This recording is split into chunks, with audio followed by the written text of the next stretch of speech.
ያንተ ፈቃድ ይሁን ብሎ ነው መጽናናት።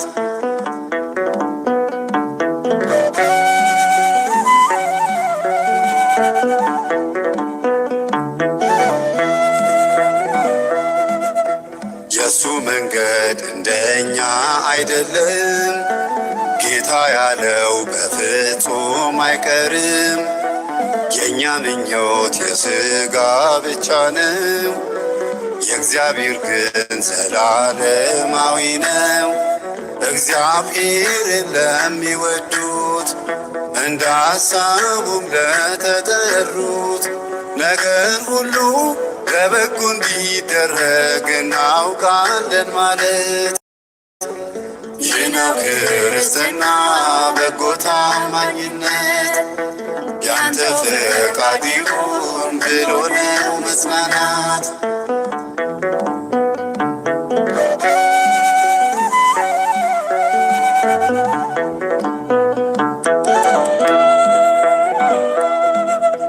በፈተና በጭንቀት ጊዜያችን ማዳን ያውቃል ቅዱስ አምላካችን። ቢሳካልን ባይሳካልንም ለምስጋናው አፋችን ዝም አይልም። እግዚአብሔርን ለሚወዱት እንደ ሐሳቡም ለተጠሩት ነገር ሁሉ ለበጎ እንዲደረግ እናውቃለን ማለት ይህ ነው ታማኝነት። ያንተ ፈቃድ ይሁን ብሎ ነው መጽናናት።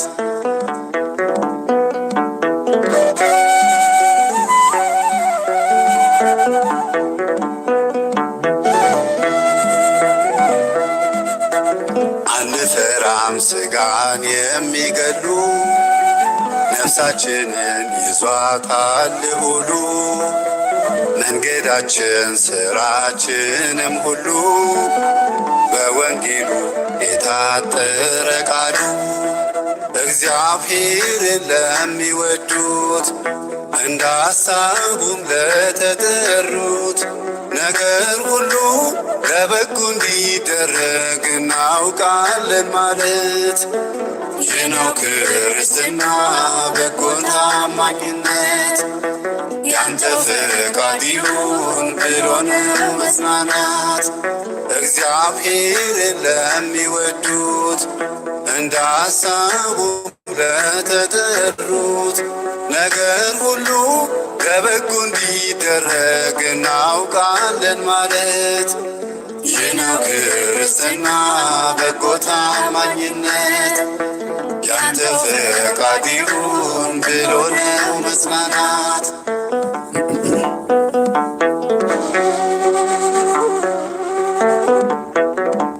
ሰላም ሰላም የእግዚአብሔር ቤተሰቦች እንደምን አላችሁ? እንደምን አመሻችሁ? እንደየሰዓታችሁ አሜን። ያመካችን የጌታችን የመድኃኒታችን የኢየሱስ ክርስቶስ ስሙ ከአጽናፍ እስከ አጽናፍ ከፀሐይ መውጫ እስከ ፀሐይ መጥለቂያ በፍጥረት አንደበት ሁሉ የተመሰገነ ይሁን። እንግዲህ መርሃ ግብራችንን ጀምረናል። የዛሬው ዋናው መርሃ ግብራችን የሚሆነው መግቢያ ነው። አንድ ሳምንት 10 ቀን ያክል ላይቭ አልነበረኝም።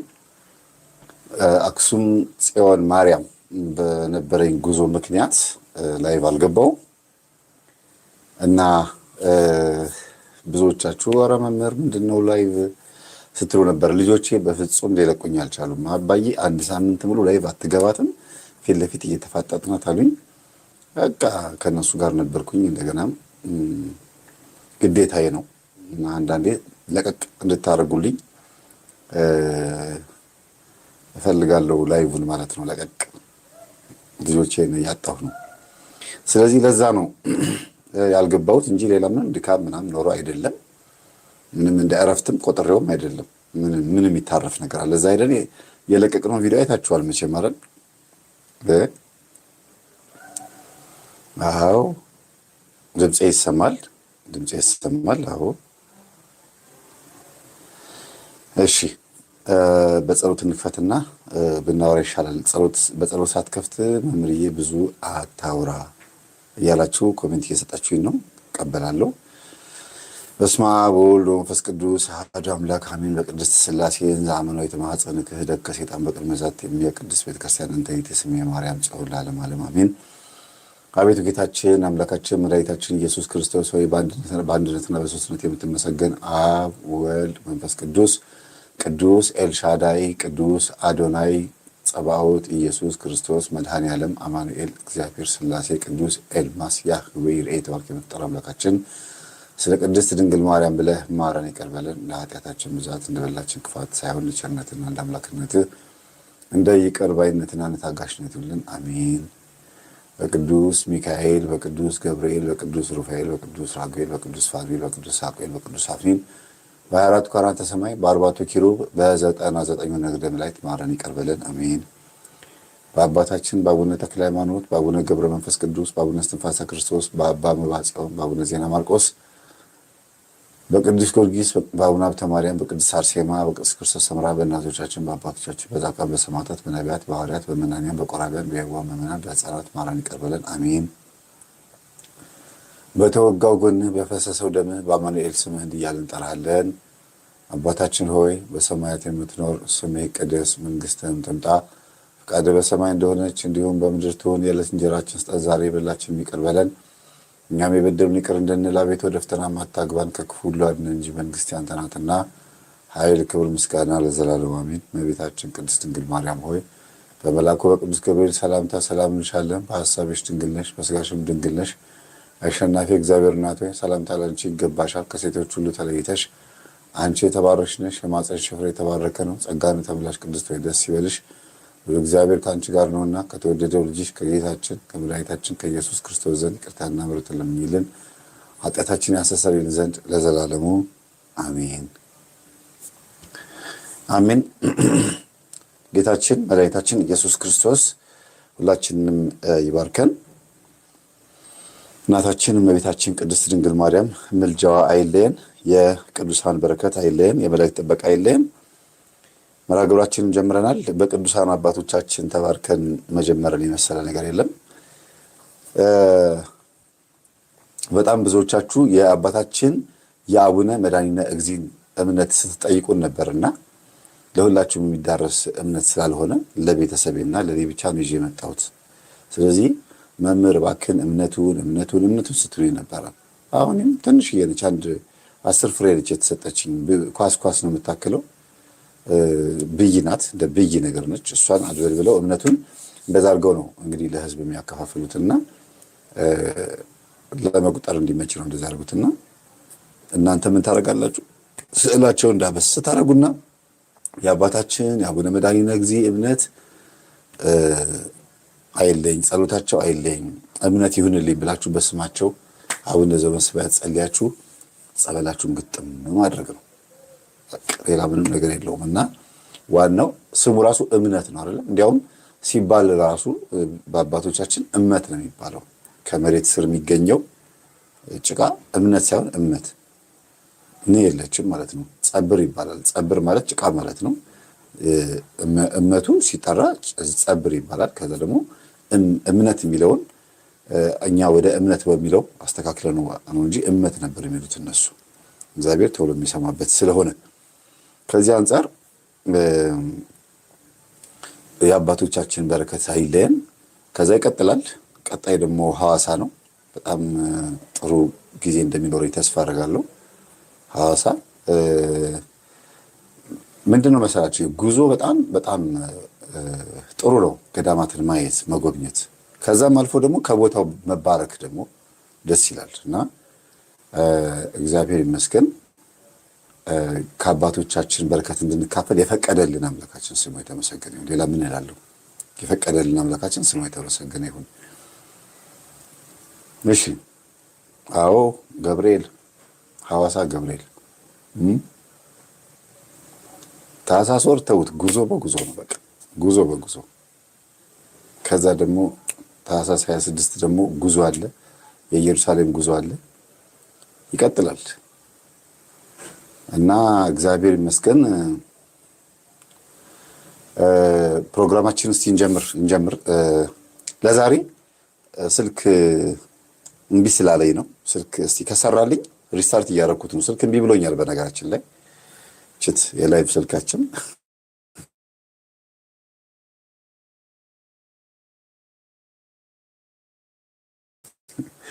ካንሰለኝ ብላኛለች።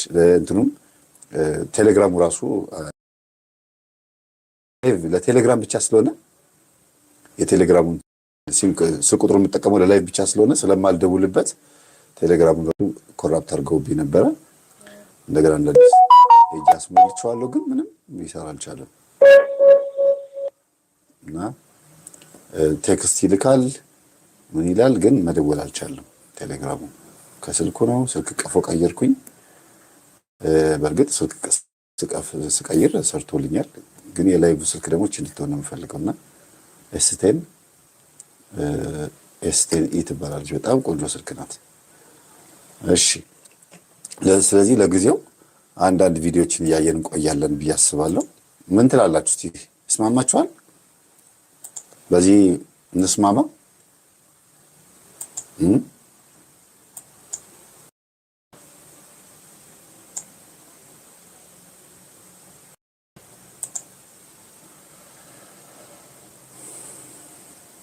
እስቲ ጻፉ። በርሜል ጊዮርጊስ በርሜል ጊዮርጊስ መረጃ እስከሚሰጠኝ ድረስ ምንም የምላችሁ ነገር የለም። ልክ መረጃ ሲሰጠኝ አስተላልፋለሁ። የበርሜል ጊዮርጊስ ጉዞ አለ ወይ ነው ጥያቄው። አዎ አለ የለም የሚለውን ለማወቅ መጀመሪያ ከቤተሰቦቻችን ከባለቤቶቹ መስማት አለብን ብዬ አስባለሁ። አይደለ?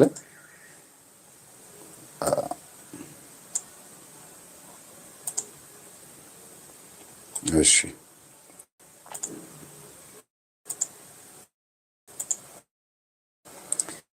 አንዳንድ ቪዲዮዎች አግኝቼ ነበረ። በጣም ነው የገረመኝ። በተቻለ መጠን ቪዲዮቹን ቀለል እያደረኩ ለመቅረብ ሞክራለሁ። ስልክ ከሰራልኝ አስገባለሁ። ስልክ ጥሪ ጀምራለሁ። 282 ሰው ላይክ አድርጓል። 500 ሰው ገብቷል፣ ግን 283 ሰው ነው ላይክ ያደረገው። ለምን? ምክንያቱ ምንድን ነው? አረ ምንድን ነው? ኔትወርክ። በስላሴ እግዚአብሔር ይገስጽ። እስቲ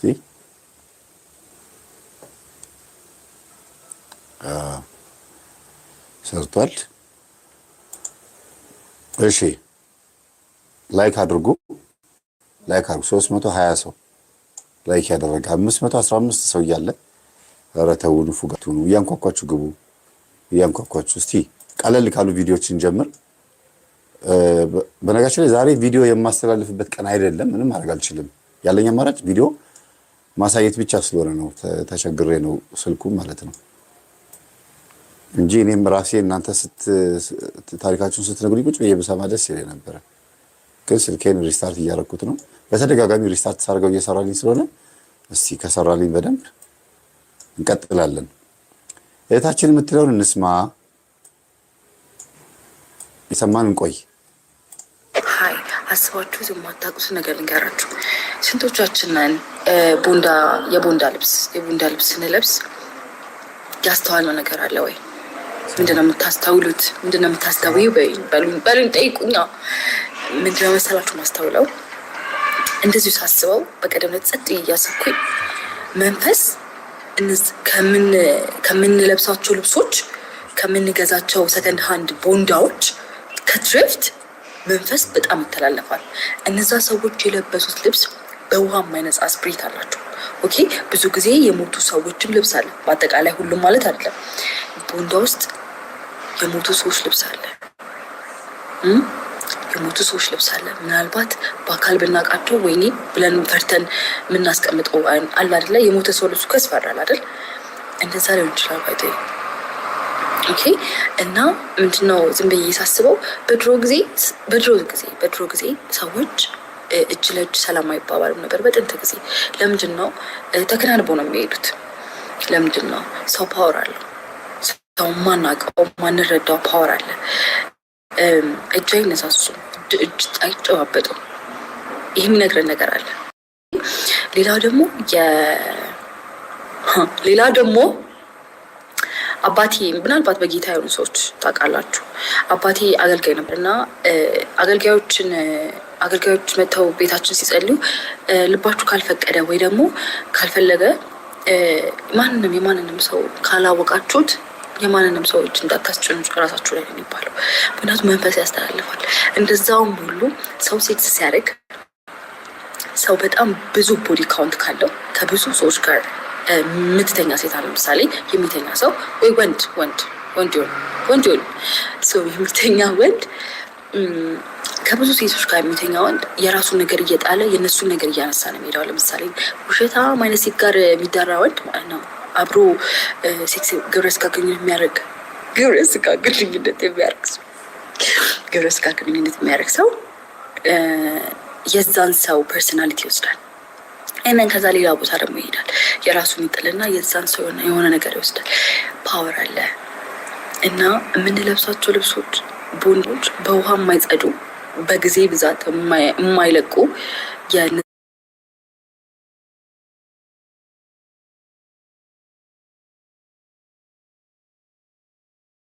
ሰዎች ስፒሪት አለ። እነዛ ሰዎች ምናልባት ነፍሰ ገዳይ ይሆናሉ፣ ቡዳዎች ይሆናሉ፣ ሙተዋል፣ የሞቱ ሰዎች ናቸው እና ስለ መንፈስ ምንም አይነት እውቀት የለኝም፣ አላውቅም ስለ መንፈስ። ነገር ግን እንደዚህ ሳስቡ ሰላም ዋይፋይ እየተቋረጠብኝ ነው፣ ሲዝግልኝ። ዋይፋይ እየተቋረጠብኝ ነው፣ ዲስኮኔክት እየሆነ እስቲ ክፈችው፣ ክፈችልኝ አይደለም እሱ እረሱ መጋረጃውን ነው ያልኩት። እዚህ እኮ ነው ዋይፋይ ያለው።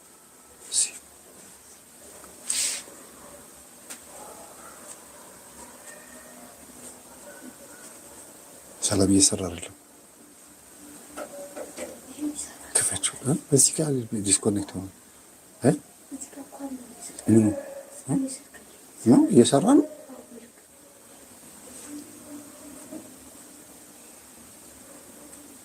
አሁን ጥሩ ነው ይላሉ።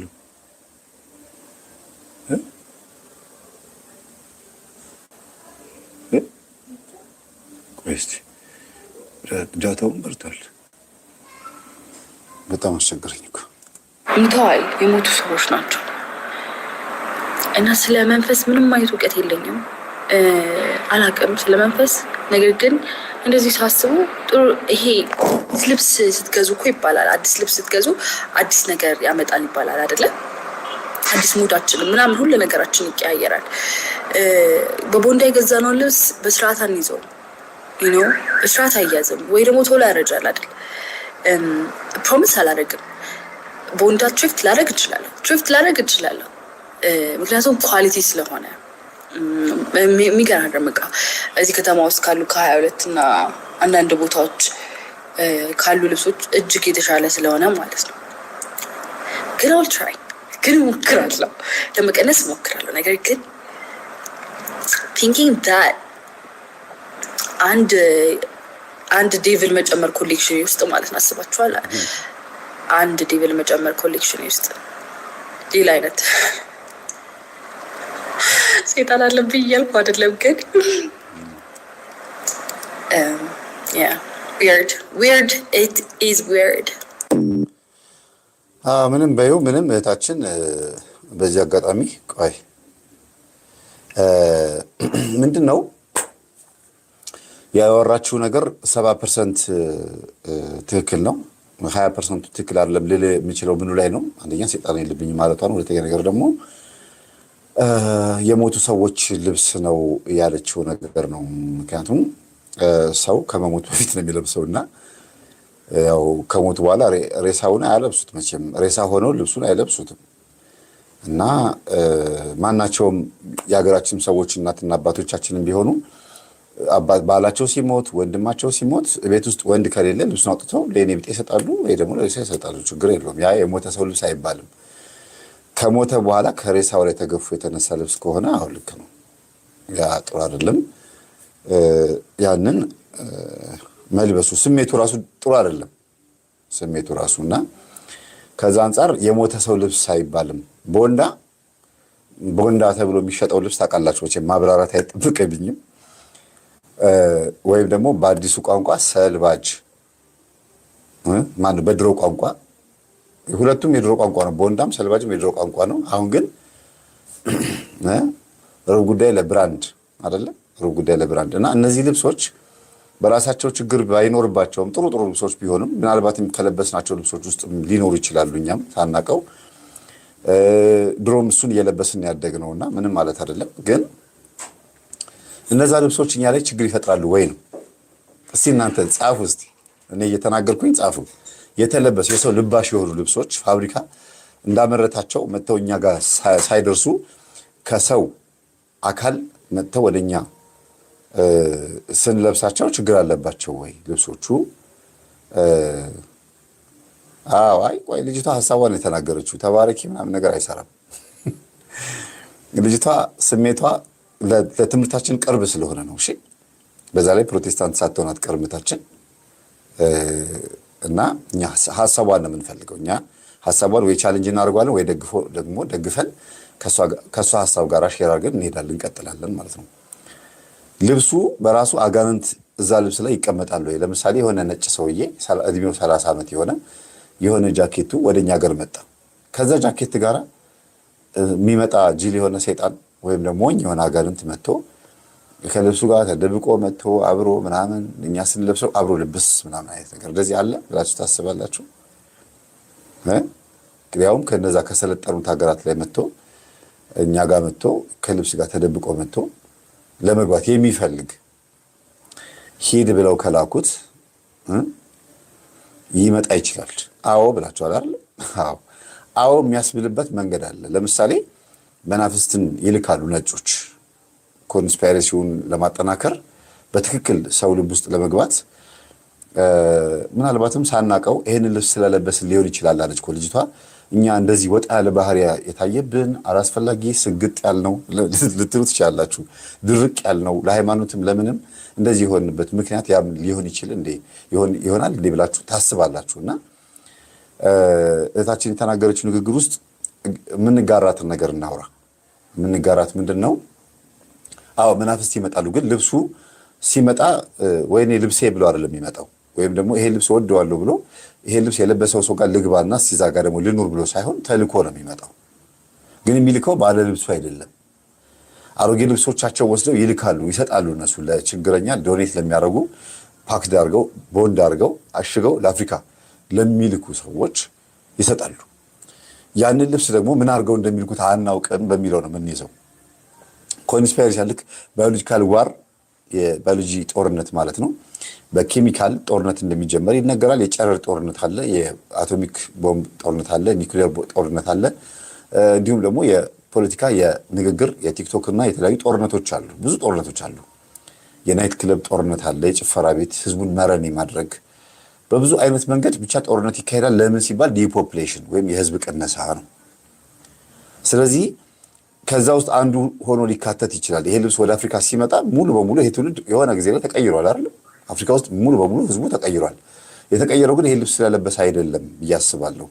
ሜቢ ልብሱ ይዞት የመጣው ሌላ ነገር ይኖራል። እነዚህ የሜዲቴሽን እና የዮጋ ምናምን ሲስተም ውስጥ ያሉ ሰዎች ምን ይላሉ? ፓወር ነው፣ ኃይል፣ ኤነርጂ ነው። የሰዎችን ኔጌቲቭ ኤነርጂ የሰዎችን የሆነ ነገር ኃይል ይዞ ይመጣል ነው የሚሉት። እህታችን እንደተናገረችው እኔ ደግሞ እንዲህ አይነት ነገር የለም የሰው ኃይል ምናምን ተብሎ ከልብስ ጋር የሚመጣ ነገር የለም። ያው እርኩስ መንፈስ ነው አብሮ የሚመጣው። እሱም ግን ተልኮ ነው የሚመጣው።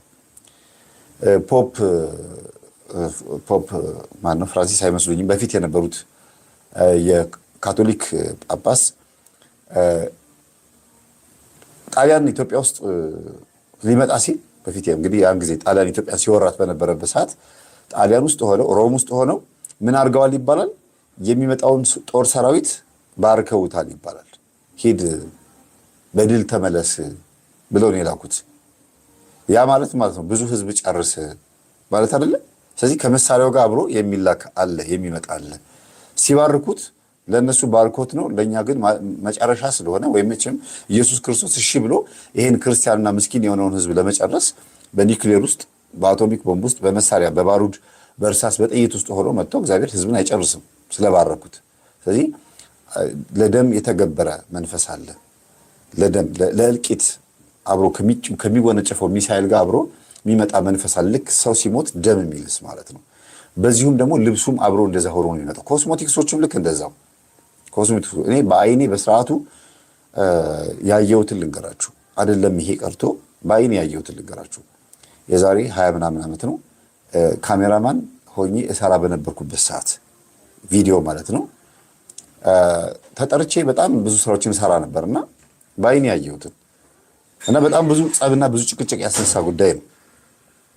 እንዴት እንደዚህ ያደርጋል? ገብቼ ሁሉ ነው የጠቆምኩት። እኔ ቪዲዮን ሁሉ ወስጄ አሳይቼ ከቸርች እስከ መባረር ነው የደረሰው። ፕሮቴስታንት ነውና ካሴት ፕሮቴስታንት ካሴት አውጥቶ ያንን ካሴት ግን ብዙ ህዝብ ሲያዳምጠው እንዲለወጥ ወይም ደግሞ ህዝብ ሲያዳምጠው እንዲማረክ ብሎ ሲያስጠነቁልበት ነው ያየነው እኛ። ስለዚህ ነው ብዙ ጊዜ ምከራከረው በዚህ ጉዳይ ላይ ስታዳምጡት ልባችሁን ስርቅ አውጎ ይወስዳል ማለት የሚባለው ወዶ አይደለም፣ ያለ ምክንያት አይደለም፣ እንዲሁ አይደለም፣ በምክንያት ነው። እና ሁሉም እንደዚህ ናቸው ብዬ ባልልም ይሄን ግን ሲያደርጉ ስላየሆኝ አላምናቸውም። አጠቃላይ ምን ናቸውንም ነገር አይታመንም። ብዙ ሰው ደግሞ ድሮ የነበሩትን መዝሙሮች ለመምረጥ ይሞክራል። ድሮ ኳሪፍ መዝሙር ነበር ለማለት ይሞክራል። እና ወደዚህ እንምጣና ህዝብ የሆነ ነገር ተገዢ እንዲሆን የሚደረግ በማስ የሚደረግ ነገር አለ። የህዝብ ድግምት፣ የህዝብ አፍላ፣ ህዝብን ወደሆነ ነገር ማፍላት። ብራናዎቻችንን የእኛን ብራናዎች ሲወስዱ ገድላትን ብቻ አይደለም የወሰዱት። ጥንቆላ መጽሐፍቶችንም ከዚህ ከኢትዮጵያ በቴዎድሮስ ዘመን ስለወሰዱ ያኔ በንጉሥ ቴዎድሮስ ዘመን የተወሰዱት መጽሐፍቶች በጣም ብዙ ነገሮችን ለነጮች ገልጸውላቸዋል ይባላል። እና እነሱ መጽሐፍቶች እያነበቡ ስለሆነ ተመልሰው እኛን የሚወጉን በእኛው የደብተርና መጽሐፍ እኛኑ መልሰው እየወጉን ነው ብዬ አስባለሁ እንደኔ። ለምን ህዝብ አፍላን አያውቁትም። እነሱ አህዛብ ናቸው እኮ ጣዖት አቆመው የሚያመልኩ የነበሩ ናቸው። ጥንቆላ ስፔል ማድረግ ይሄ እንደዚህ አድርጎ አስማት ምናምን እንደዚህ መስራት ምናምን አያውቁም። እነሱ ቢያውቁም ዞዲያኩን ከአህዛብ የወሰዱትን ዞዲያክ ነው እንጂ የራሳቸው የሆነ ነገር የላቸውም። ላይብረሪዎቻቸውን አይታችሁ ከሆነ በሃሪ ፖተር ፊልም ላይ የአስማት ኮሌጅ ከፍተው መጽሐፍቶች እንዴት በመሰላል እየተወጣ መጽሐፍቶች እንዴት ይጠቀሙ እንደነበር አይታችኋል። ያን ሁሉ መጽሐፍ ግን የሰበሰቡት ከዓለም ነው። የራሳቸው የሆነ ነገር የላቸውም። እና ያጠናሉ፣ ቤስት የሚባለውን ይዛሉ፣ ያጠናሉ፣ ለእነሱ የሚመቻቸውን ይዛሉ። እና እህታችንም የተናገረችው ንግግር ውስጥ ምንድነው ጥሩ ነገር ያለው ሲመጣ ልብሱ አብሮ የሚመጣ መንፈስ እንዳለ ነው የምንረዳው። የሆነ ውስጧ የሆነ የገባ ነገር አለ። ከንግግሩ አልተረዳችሁም? ካልገባችሁ ወደኋላ መለስ አጋችሁ አዳምጧት እስቲ።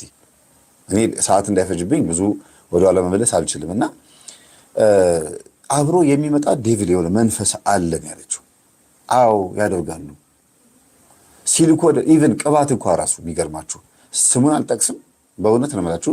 አናታችን ለምናፈሰው ለስላሳ ቅባት እንደ ውሃ ፈሳሽ ያለ ቅባት አገር ውስጥ የሚመረትም ሊሆን ይችላል፣ አፍሪካ ውስጥ ወይም ደግሞ አውሮፓ ውስጥ ሊመረት የሚሆን ይችላል። እናንተ ራሳችሁ ገምቱ፣ ስትፈልጉ ጻፉ፣ አይመለከተኝም።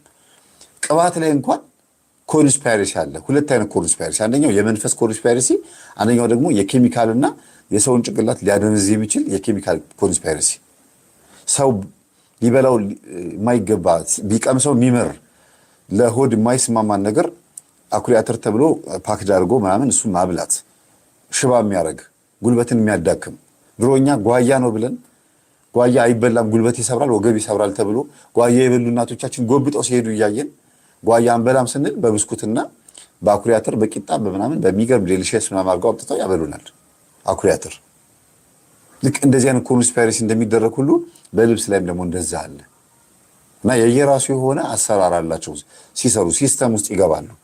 ህዝቡ ይህን ልብስ ሲለብሰው አብሮ እንዲለበስ የሚፈለግ የሆነ አዘምን የተባለ መንፈስ ያለ ይመስል በአንዴ የተቀየረው። በእርግጥ በልብስ ብቻ አይደለም፣ ግን አለባበሱ፣ የልብሱ ዲዛይን፣ ፋሽኑ በራሱ የሆነ ካምፓኒ፣ የሆነ ድርጅት፣ የሆነ ቻይና ውስጥ ማናቀው ካምፓኒ አስተዋዋቂ እስክንመስል ድረስ አንዱ የቻይንኛ ጽሑፍ አድርጋ አሉ አሸዋ ሲሚንቶ እዚህ መገናኛ ህዳሴ ህንፃ ይሰራ በነበረበት ሰዓት ታስታውሳላችሁ? መገናኛ ህዳሴ ህንፃ ምናምን ሲሰራ እና የዛን ሰዓት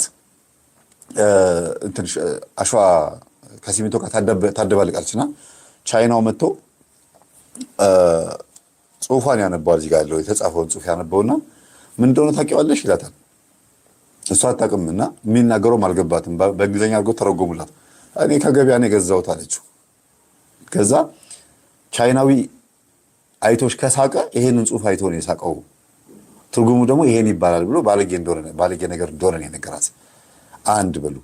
ሁለተኛ ነገር ደግሞ ከጀርባ የተጻፈውን ደግሞ ሲተረጉምላት እነሱ ሀገር እንደ አምላክ የሚቆጥሩትን ድራገኑ የኔ አምላክ ነው፣ በቃ የኔ አይዶል ነው እንደማለት ነው። ይሄ የኔ አይዶል ወይም ደግሞ የኔ ምርጫ ነው ብላችሁ እንደምትሉት እንደዛ አይነት ትርጉም ያለው ነገር እንደሆነ ነገራትና በጣም ነው ያዘነችው።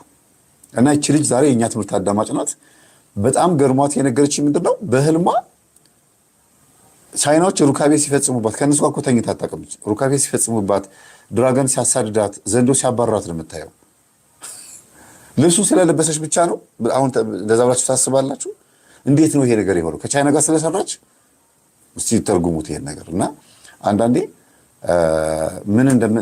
ምን ጽሑፍ ያለው ነገር ይዘን እንደምንጓዝ የማንን ድርጅት አድቨርት እንደምናደርግ አናውቀውም። እና ፎሎ ሚ የሚለውን ጽሑፍ አድርጋ አንዲት የገጠር ልጅ ስትሄድ ይከተሏታል ብዙ ጎረምሶች አለ።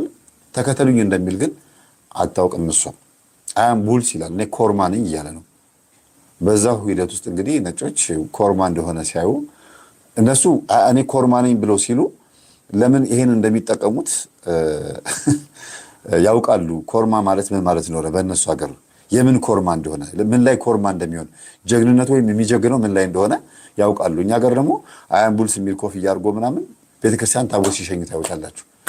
ወይም ደግሞ ሊዮ የሚል የሆነ ብቻ ጽሑፍ ያለበት ከዞዲያክ ውስጥ የአንዱ ኮከብ ስም ሊሆን ይችላል። የሆነ ነገር በቃ ዝም ብሎ ምስኪን እኮ ነው ህዝቡ። ከገበያ እቺ ታምራለች ማን ብሎ ካናቴራውን ይገዛል ይለብሰዋል። አንዱ ሁለተኛው ኮንስፓይረሲ የቦንዳ ልብስ ኮንስፓይረሲ ይሄ ነው ትልቁ ችግር ማለት ነው።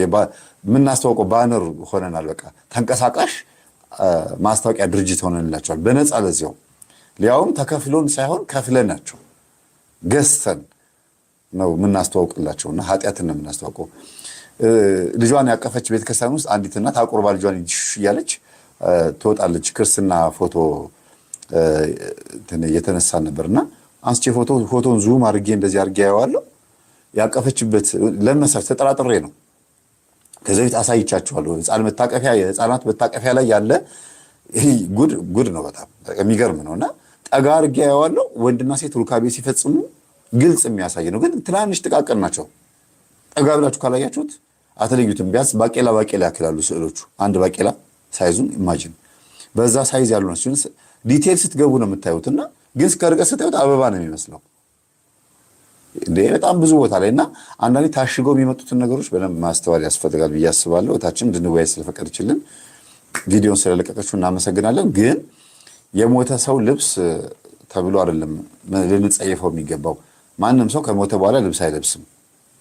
ስለዚህ ልብስ መናፍስትን ይሰበስባል። አዎ ጸበል ስንጠመቅ ራሱ ከማውለቃችን በፊት በስላሴ ስም እኔ ልብሴን ሳወልቅ አብረህ እንዳትወልቅ ወይም ደግሞ ከልብሱ ጋር አብረህ እንዳትቀመጥ እንደዚህ የሚያደርግ መንፈስ አለ። ለምን መንፈስ ነው። ከዛ ስታደርጉት ልብሱ መልሶ ደግሞ እንደገና ለብሳችሁ ትሄዳላችሁ። እና ብዙ ጊዜ በልብስ ላይ ተደብቄ ነበረ ይላል። እኔ ቤቴ ልጠመቅ ከቤተክርስቲያን ሲሄድ ቀይ በስጦታ የተሰጠኝ ቀይ ሸሚዝ ነበረ፣ ጀጉርድ ሸሚዝ የዛሬ 18 ዓመት ያገባሁት እንግዲህ እኔ የዛሬ 18 ዓመት ነው። በሰርጌ ጊዜ የተሰጠኝ ስጦታ ነው ሸሚዙ። ችግር አለበት? ቀይ ሸሚዝ ነው የተደበቅኩት አለ። ያኔ እኮ ነው መምህር ግርማ ጋር ሲፈወስ እዚህ ሸሚዝ ውስጥ ነው የተደበቅኩት አለ። 2004 ላይ ማለት ነው። እና ልብሱን ጸበል ካርከፈከፍንበት በኋላ መደበቁን አቆመ። ምን ልብስ መርጦ እንደሚደበቅ ከለር ራሱ ይመርጣል። ታውቃላችሁ? አያችሁ? አንዳንድ ጊዜ መንቃት ያስፈልጋል። ፌቨራይታቸው ምን እንደሆነ ማወቅ ያስፈልጋል። እና መንቃቱ በሁሉ ነገር ቢሆን ጥሩ ነው ብዬ አስባለሁ። እና ልብሳችሁን በምታወልቁበት በምታረጉ የተሰጣ ልብስ ወደ ቤት ስታስገቡ ራሱ አይደለም የሌላ ሰው ልብስ የራሳችሁ ልብስ አጥባችሁ ስታስገቡት ሁሉም ልብስ በስመ አብ ብላችሁ ባርካችሁ ብታስገቡት ከገባ በኋላ ደግሞ ጸበል ብትረጩት ምን ችግር አለው? ፍንጣቂ ነው፣ አይበሰብስም። ጸሎት አድርጉበት። የታጠበውን ልብስ በተሰጣ ሰዓት ምን እንዳደረገው አታውቁም። የምትታጠቡበትን ሳሙና ደጅ ላይ አታስቀምጡ፣ በር ላይ አታስቀምጡ። ጫማም ታጥቦ ወደ ቤት ስታስገቡ ካልሲ ምንም 2 እግር መሆኑን ቼክ አድርጋችሁ 2 እግርም ቢሆን የተቀደደ ነው አይጥ ነው የቀደደችው ወይስ ሰው ነው የቀደደው አድርጋችሁ ያወለቃችሁትን ካልሲ አፋችሁን የጠርጋችሁበትን ሶፍት በጣም ብዙ ነገሮችን ጥንቃቄ ብታደርጉ ጥሩ ነው ብያሳለሁ። የት ስትሆኑ ቤታችሁ ስትሆኑ ብቻ አይደለም የትም ቦታ ስትሄዱ በጣም ብዙ የሰገጡ አመጣኝ ለመደብኝ እንዴ የሰገጡ ማለት ድርቅ ያሉ መተተኞች መጥተዋል። ለምን ብትሉ ምንም አታመጡም፣ እንደግመዋለን፣ ትመጣላችሁ፣ ትገባላችሁ፣ ትበላላችሁ፣ ደንበኛ ትሆናላችሁ ነው። በቃ ስግጥ ብለው ቃሉን ተጠቀምኩት። አዶናይ የሚጠቀመው ቃል የተጠቀምኩት ለምንድን ነው? ድርቅ በሚለው ትርጉም ውስጥ ነው። ዋናውን ዘውጉን ኮንቴክስቱን እንዳትረሱ። እና ምንድን ነው በቃ እነሱም ድግምቱን እየደገሙት የመጣ ይምጣ ነው። በቃ ከተባነነ ይቀራል፣ የራሱ ጉዳይ ጥበብ ነው በሚለው ውስጥ ተደብቀዋል። ሲስተም ነው። በቃ ምን አለበት በዚህ ብትመጡ ደንበኛችን ብትሆኑስ ብለው በቃ በደንብ እንትን ብለዋል። እና በዚህ አይነት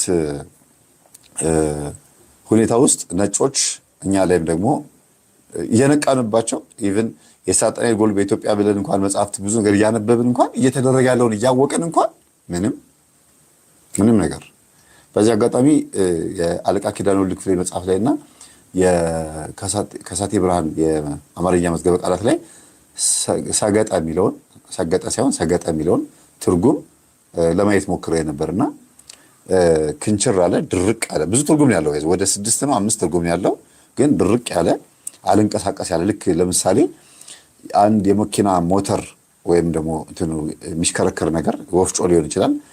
ቅባት ካልተቀባ ድርቅ አጉ ይዘዋል። ልክ ቅባት ስትቀቡት መሽከርከር እንደሚጀምር ሁሉ ነክሶ ከያዘ ሰገጠ ነው የሚባለው። ነክሶ የያዘ ማለት ነው። አላራምዳለ ነው። ሁለተኛ ሌላ ትርጉሙ ደግሞ ሰገጠ የሚለው ብዙ አይነት ፍቾች ቢኖሩትም እንደዋና ግን መነጋችሁ ማለት ነው ለአንድ ነገር አለመሸነፍ፣ ወጥሮ መያዝ እንደማለት ነው ትርጉሙ። እዛ ውስጥ ድንገት ሌላ ነገር ውስጥ ገብቼ የወንድማችን የአዶናይን እንትን ሐሳብ ደግፌ እንዳይመስላችሁ ማለት ነው። በዚህ ስንመጣ ግን እህታችን የተናገረችው ቃላት በጣም ብዙ ሰዎች ሊያስብበት ይገባል። ሌላው ልብስ በምትዋዋሱበት ሰዓት እህትማማቾች፣ ጎረቤታማቾች፣ ሴቶች በተለይ ስትዋዋሱ እንደው የታጠበ ልብስ ቢሆን መልካም ነው ብዬ አስባለሁ።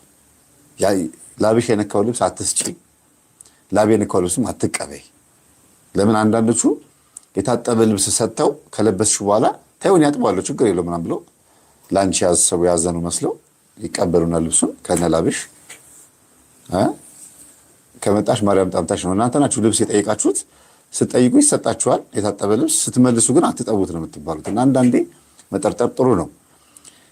ከልብስ ጋር አብሮ የሚመጣ የሰውነት ላይ ኢንፌክሽን ይኖራል፣ ብዙ አይነት ነገር አለ፣ ቋቁቻ ይኖራል፣ ሌሎችም የስጋ ቆዳ በሽታዎች ይኖራሉ። ከዛ ጎን ለጎን ግን አብሮ የሚመጣ መንፈስ ይኖራል፣ የድግምት መንፈስ ማለት ነው።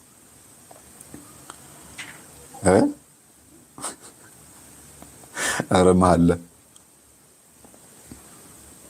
ባልዋስ አረ በገላውዲዮስ ቢቀርስ አለች። ገላውዲዮስ የሚባለው እሺ፣ አዎ ልክ ነው። ቢቀርስ ባልዋስ ስትይ መቼም ስላልተዋሽ ባዶ ራቁትሽን አትሄጂም። እና የሳጥናኤል ጎል በኢትዮጵያ ቁጥር 5 እንዳታነቡ። አይ እስቲ እዚህ ጋር ምድር የጻፋችሁት ልክ ነው። ቁጥር 5 እንዳታነቡ ልክ ነው። የሳጥናኤል ጎል በኢትዮጵያ የሚለው መጽሐፍ ቁጥር 5 ተጠልፏል። በአስመስለው ጽፎት መናፍቃን ገዳማትን አባቶቻችንን በተለይ የተለያዩ ቅዱሳንን ገድል ምናምን ለመንቀፍ ምናምን የሞከሩበት ሁኔታ አለ እዛ ላይ እና መናፍቃን ጠልፈውታል መጽሐፉን። እንዳታነቡት ያው አንብቤዋለሁ ተናግሬያለሁ። እና ችግር ተጠልፏል መጽሐፉ። የደራሲው አይደለም። ደራሲው ወይ ምናልባት ሀክ ተደርጎበት ተጠልፎበት ሊሆን ይችላል፣ ወይ እኔ አይደለሁም ብሎ እንዳይወጣ መጽሐፉን ማን እየጻፈው እንደሆነ የብዕር ስሙ ፍስሐ ያዜ ነው፣ ግን የብዕር ስም ነው። እኔ ነኝ ብሎ ቢወጣ ሊታሰር ይችላል ወይ ሊገሉኝ ይችላል ብሎ አስቦ ሊሆን ይችላል። እኔ ነኝ ብሎ ያልወጣው ግን መጽሐፉ ተጠልፏል። እሺ እህታችን እናመሰግናለን። ስለ ልብስ ሌላ የመጣልኝ ሀሳብ ካለ እመጣበታለሁ። ግን እህታችን የተናገረችው ንግግር ጥሩ ነው፣ ሀሳቡ ጥሩ። መንፈስ በልብስም ይመጣል፣ በመዋዋስም ይመጣል፣ በልብስ በድግምትም ይመጣል፣ ከነጮች ይመጣል። እና ግልጥልጥ ብላችሁን ብርታችሁን ደረታችሁን ጀርባችሁን ምናምን የምታሳዩ እህቶቻችን ምናልባትም አንዱ ምክንያቱ ይሄ ሊሆን ይችላል። ሌላው ደግሞ ከቲክቶክ የምታያቸው ፋሽኖች በራሱ በቡዳ እንድትበሉ ያደርጋችኋል። ወይኔ ይሄ ልብስ ሲያምር ስትሉ በዛው በኩል ያንን ልብስ እንድታሰፊ ወይም እንድትገዢው ራሱን ባታገኙ እንኳን ተመሳሳይ መገላለጥን ሊያሳይ የሚችል መንፈስ የሚያመጣ ፋሽን የሚያሳይ መንፈስ ልትዋረሱ ትችላላችሁ። እና ቲክቶክ ላይ ማህበራዊ ሚዲያ ላይ በስክሪን በምናምን በደንብ እኮ ነው እናንተ ውስጥ ያለው የቤተሰብ ከእናት ከአባት የመጣው መንፈስ ነው እኮ ያን ነገር በደንብ እንዲዘምን የምታደርጉት በደንብ እንዲሰለጥን የምታደርጉት። ቀጥሎ እናየዋለን። አሁን ከሱ ቀጥሎ የምናየው ይሄንን ነው። እሺ በመቀጠል የምናየው የትኛውን ይሁን? እስቲ ይሄኛውን እዚህ ጋር ልሳም። እሺ ይሄን ልጅ ይሁት እስቲ። አሁን ይሄ እድሜው ትንሽ ልጅ ነው የሚባለው እና ጉንጭሽን ልሳማው ነው የሚላት። ገና ትንሽ ልጅ ነው፣ 14 13 ዓመት ይሆናል። ስሙ እዚህ ጋር ልሳም።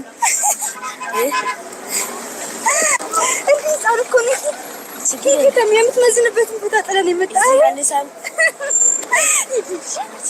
ስመለስ እመዘናለሁ። ችግር ያለሽ ወንድም አለሽ ትልቅ ተመለስ የምር የምትመዝንበትን ቦታ ጥላው መጣ። ችግር የለውም። እዚህ ጋር እሺ ይመች። እዚህ ጋር ገና እኮ ሕፃን ነው አንተ። እኔ ሕፃን አይደለም። ችግር የለውም። የድሮ ሰው ነኝ እንዴ? የድሮ ሰው እኮ አትመስልም። ይመስላል። እኔ ምን እድሜ ትንሽ ነው ትላለች። የድሮ ሰው ነኝ ትልቅ ነኝ እኮ ማለቱ ነው። እኔ ወደድከኝ። አንቺ ችግር ይሻለው። እዚህ ጋር ልሳም። እሺ የሳቅ ነው በንግግሩ ነው፣ በአነጋገሩ፣ በቋንቋው፣ በድምጸቱ ሊሆን ይችላል የሳቅ ነው። በአስተሳሰቡ ግን የሚያስቅ ነው ወይ ስንል ነው። በጣም ከባድ ነው። በወጣ የተካ እየሰጣችሁኝ ያላችሁ ሰዎች በጣም ነው የማመሰግነው። እስካሁን ድረስ የሰጣችሁኝ ሰዎች አላመሰግንኩም። በእኔ ስም ሆናችሁ በእኔ አንደበት ሆናችሁ የምታመሰግኑ ሰዎች በጣም አመሰግናለሁ። እግዚአብሔር ይስጥልኝ። እመጣበታለሁ እንዴት በዚህ ጉዳይ ላይ በየሰዓቱ ማመስገን እንዴት እንዳለብኝ አላውቅም። ብቻ እያለፈኝ ነው ሳላመሰግናችሁ። ግን ምንም ማድረግ አልችልም። ትረዱኛለች ብዬ አስባለሁ። እና ይሄ ልጅ እዚህ ጋር ልሳምሽ ነው የሚለው። ልጅቷ በጣም ቆንጆ ናት እንደምታዩት። መቼም ቁርበት ሁላችንም ስላሴን ብንመስልም ግን ከቁርበት ቁርበት ይለያያል። እና በጣም ቆንጆ ናት። በጣም ነው የምታምረው። ግን ይሄ ሕፃን ልጅ ቆንጆ ስለሆነች ብቻ ልሳምሽ እያላት ነው። ድርቅ ብሎ በቃ እዚህ ጋር ልሳምሽ። ትንሽ ልጅ ነህ ስትለው አይ የድሮ ሰው ነኝ አላት። እሺ በዚህ እድሜው ይሄ ልጅ ጉንጭን መሳም ወይም ደግሞ ውበትን አይቶ ሴት ልጅ በዚህ ልክ እድሜዋ ከሱ በላይ ናት እና በግድ ካልሳምኩሽ ካለ በዚህ እድሜው ትልቅ ሲሆንማ ማንንም አያሳልፍም። እሺ ይሄ ልጅ ገና ከክፍለ ሀገር መምጣቱ ነው ያስታውቃል። አማርኛ ገና አፉን አልፈታም፣ ትምህርትም አልተማረም። ሊፈራ ነበር የሚገባው አይደል? ይሄ ልጅ ገና እንዴት አድርጎ እንዴት ከመቼው ህዝብን ተላመደ? እቺ ልጅ ልትመታኝ ትችላለች፣ ልትሰድበኝ፣ ልታሳስረኝ ትችላለች ምናምን እንዴት አላለም? እንዴት ነው ሰውን ያልፈራው? እንዴት አይነት ልጅ ቢሆን ነው ስትሉ ባለጌ ምናምን እያልኩ አይደለም ያለሁት።